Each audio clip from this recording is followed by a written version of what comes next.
अब आज की दूसरी बड़ी खबर आपको बताते हैं। हमारे देश में अगर कोई एक बार सत्ता का हिस्सा बन जाए तो वर्षों बीत जाने के बाद भी वो व्यक्ति और उसका परिवार सत्ता का मोह छोड़ नहीं पाता और इस दौरान मिलने वाली सुविधाओं को ये तमाम नेता अपना जन्म सिद्ध अधिकार मान लेते हैं और आजीवन इन्हीं सुविधाओं का लाभ उठाना चाहते हैं। अब स्थितियां बदलने लगी हैं और सरकारी सुख सुविधाओं को अपना जन्म सिद्ध अधिकार मानने वालों के साथ सख्ती बरती जाने लगी है। उदाहरण के लिए आज भारत सरकार के शहरी विकास मंत्रालय ने कांग्रेस की महासचिव प्रियंका गांधी वाड्रा को उनका सरकारी बंगला खाली करने का आदेश दिया है। प्रियंका गांधी वाड्रा को यह नोटिस आज ही दिया गया है और उन्हें 1 महीने के अंदर अपना यह सरकारी बंगला खाली करना होगा। प्रियंका गांधी वाड्रा को दिल्ली के लोधी एस्टेट में स्थित अपना वो बंगला खाली करना होगा जिसमें वो वर्ष 1997 से रह रही हैं, यानी पिछले 23 सालों से रह रही हैं। ये इलाका उसी लटियंस दिल्ली में आता है जहां बड़े बड़े नेताओं के, बड़े बड़े मंत्रियों के सरकारी आवास हैं और देश के बड़े बड़े जो पत्रकार हैं जिन्हें आप लटियंस जर्नलिस्ट कहते हैं वो भी इसी इलाके के आसपास दिन भर पाए जाते हैं, क्योंकि वो दिन भर इन्हीं बड़े नेताओं के बड़े बड़े बंगलों में इनके साथ बैठकर चाय पीते हैं, कॉफ़ी पीते हैं और फिर तय करते हैं कि अगले दिन क्या एजेंडा चलाना है। प्रियंका गांधी वाड्रा का ये बंगला उन्हें इसलिए मिला था क्योंकि उन्हें स्पेशल प्रोटेक्शन ग्रुप यानी एसपीजी की सुरक्षा प्राप्त थी। जिन लोगों को यह सुरक्षा हासिल होती है उन्हें सरकार द्वारा रहने के लिए सरकारी आवास दिया जाता है। लेकिन पिछले वर्ष प्रियंका गांधी वाड्रा की एसपीजी सुरक्षा वापस ले ली गई थी और अब उन्हें Z+ सुरक्षा हासिल है। इसलिए नियमों के तहत वो अब इस सरकारी बंगले में नहीं रह सकती, क्योंकि Z+ सुरक्षा में जो लोग हैं उन्हें सरकारी मकान देने का कोई प्रावधान नहीं है। लेकिन एसपीजी सुरक्षा में ये प्रावधान है कि अगर आप किसी संवैधानिक पद पर नहीं भी हैं और आप एसपीजी सुरक्षा में हैं तो आपको सरकारी बंगला मिलेगा।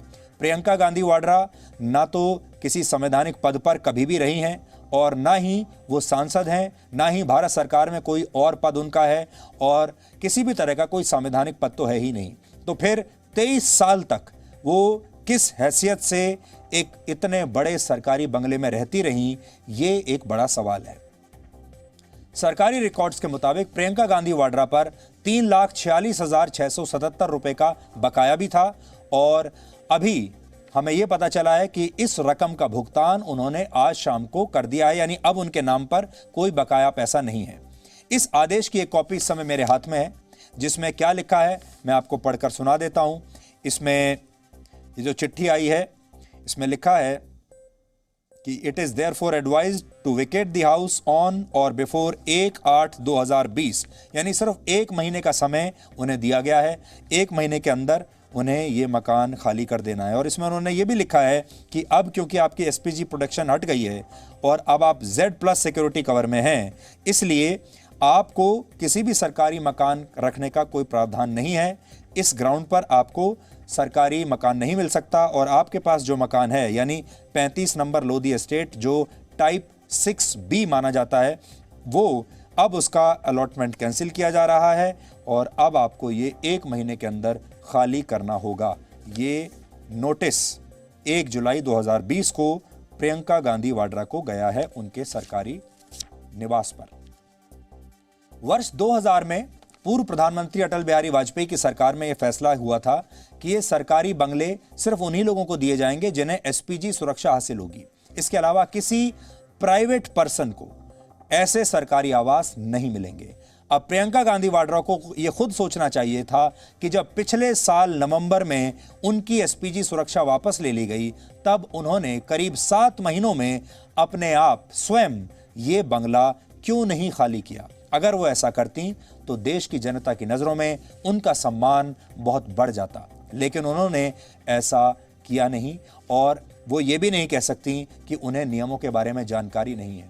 आप ये अंदाजा कोई कल्पना भी नहीं कर सकता कि गांधी परिवार के किसी सदस्य को भारत सरकार के नियमों की जानकारी ना हो। जो परिवार जिसने दशकों तक भारत में सरकारें चलाई हैं, प्रधानमंत्री उनके घर में आकर सैल्यूट करते थे, प्रधानमंत्री उनके घर में आकर उन्हें पूरी ब्रीफिंग देते थे, वो रिमोट कंट्रोल से सरकार चलाते थे, अगर वो ये कहें कि उन्हें नियमों के बारे में कोई जानकारी नहीं है तो फिर ये गलत होगा। उन्हें नियमों के बारे में पूरी जानकारी थी और इसके कारण प्रियंका गांधी वाड्रा को ये मकान पिछले साल नवंबर में ही खाली कर देना चाहिए था, क्योंकि तब वो जानती थी कि अब वो इस मकान के लिए एंटाइटल्ड नहीं है।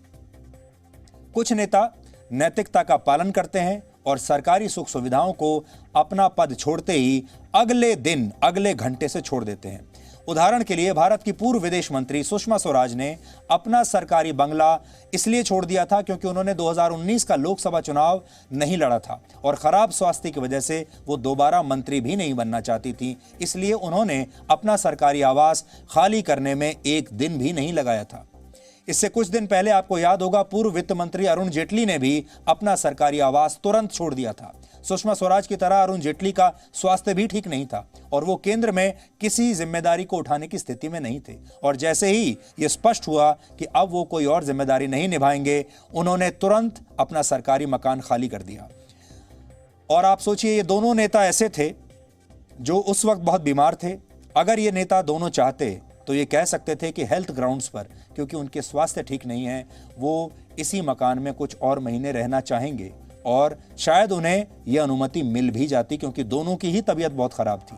लेकिन उन्होंने एक बार भी ऐसा नहीं किया और तुरंत अपना सरकारी मकान छोड़कर अपने निजी मकानों में, अपने निजी आवास में, जो कि सरकारी मकान से छोटे थे, वहां पर शिफ्ट कर लिया। और दोनों की मृत्यु भी उनके निजी आवास में ही हुई।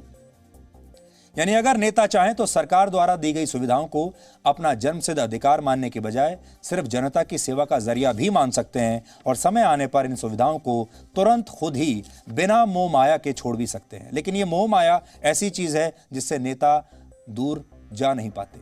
हमारे देश में अक्सर ऐसा होता नहीं है और राजनीति की नैतिकता का पालन करने वालों की संख्या आज भी बहुत कम है। प्रियंका गांधी वाड्रा का बंगला जिस जगह पर है, वहां से उनकी मां सोनिया गांधी के बंगले की दूरी करीब 3 किलोमीटर है।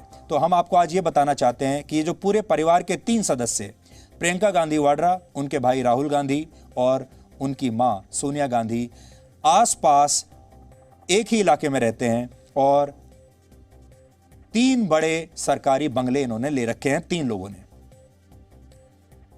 राहुल गांधी का बंगला इनके बंगले से सिर्फ 2.5 किलोमीटर दूर है। सोनिया गांधी का पता है 10 जनपथ, जबकि राहुल गांधी का पता है 12 तुगलक लेन। और ये तीनों जो गांधी परिवार के सदस्य हैं, एक दूसरे से लगभग 3 से 4 किलोमीटर की दूरी के आसपास रहते हैं, लेकिन तीनों के पास ही बड़े बड़े सरकारी बंगले हैं और ये तीनों ही लटियंस जोन में हैं।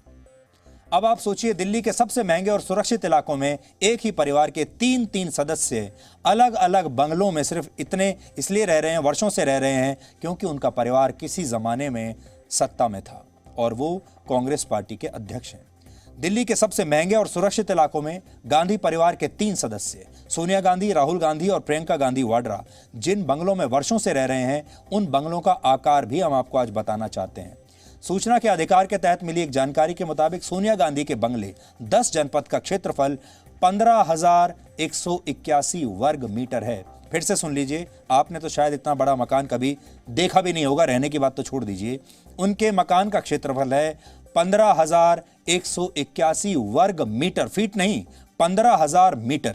जबकि राहुल गांधी जिस 12 तुगलक लेन के बंगले में रहते हैं, उसका आकार है 5,000 वर्ग मीटर लगभग।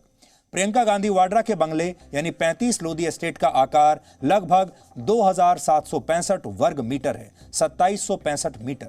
अगर इन तीनों के बंगलों का पूरा एरिया जोड़ लिया जाए तो इसमें 300 से ज्यादा 2 कमरे के फ्लैट्स बन सकते हैं। 300 से ज्यादा, यानी 300 से ज्यादा लोगों की इस जगह पर लोग रह सकते हैं, परिवार रह सकते हैं 300, जहां पर ये 3 लोग रह रहे थे। एक तो इतने बड़े बंगलों में रहना और फिर आजीवन इसे अपना बना लेना या फिर इन्हें संग्रहालय का रूप दे देना, यह काम नेहरू के जमाने से चल रहा है। देश के पहले प्रधानमंत्री जवाहरलाल नेहरू जिस 3 मूर्ति भवन में रहते थे, उसे बाद में म्यूजियम बना दिया गया।